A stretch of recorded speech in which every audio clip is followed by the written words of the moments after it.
we have some issues with the semiconductors. We have lost about 3.5 million vehicles in the first half, and we expect an improvement, which will be gradual until the end of the first half of next year. But you say improvement to the first half of next year, but you said in your copy here today, sir, that you remain confident that the worldwide automotive production should rebound over the next years as well. I mean, are we talking about actually all of those supply chain issues going away by early 2022? Or actually, is this a multi-year problem, as some people have been pointing out? I think you have two types of inflations. You have structural inflation. When we look at steel, for example, we will have to decarbonate steel, and this will have a cost. But you also have a temporary inflation, which I think will fade away in the semesters to come. I'm confident the demand is there. The demand is there in all the markets, and the inventories, the stock of cars is very low. So as soon as we will have back the components, we will see an increase of the volumes. I would like also to say that, Faurecia in this situation with a lot of headwinds demonstrated again its resilience with an outperformance of 760 basis points in the second quarter and 170 basis points in the first half.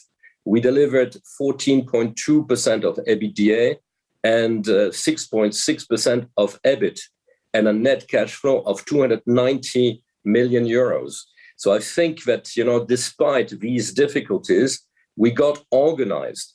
I might tell you that we have lost 3,260 days of productions related to shutdowns of our customers. So, we are able to face this type of situation, and we are confident that, the peak was achieved, the bottom was achieved in the second quarter. All positive, and hats off to you in the industry for just getting back on track in such good style, really. But I'm very interested in just one more point, and that is the strict attention that you're talking about to cost flexibilization, as you put it as well.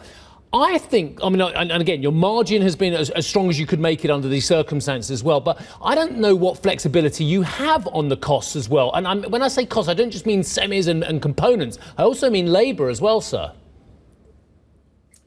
Yeah, so we have to flex. We are used to that.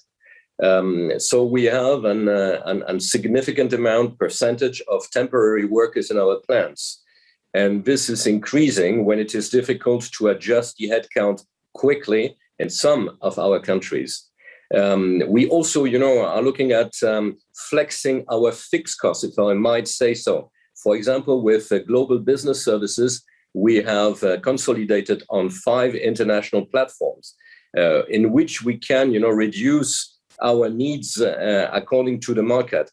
So CapEx, again, we are dealing with reuse. We are constantly working on increasing the existing capacity, working on reducing the variability of our processes. So it's a never-ending process.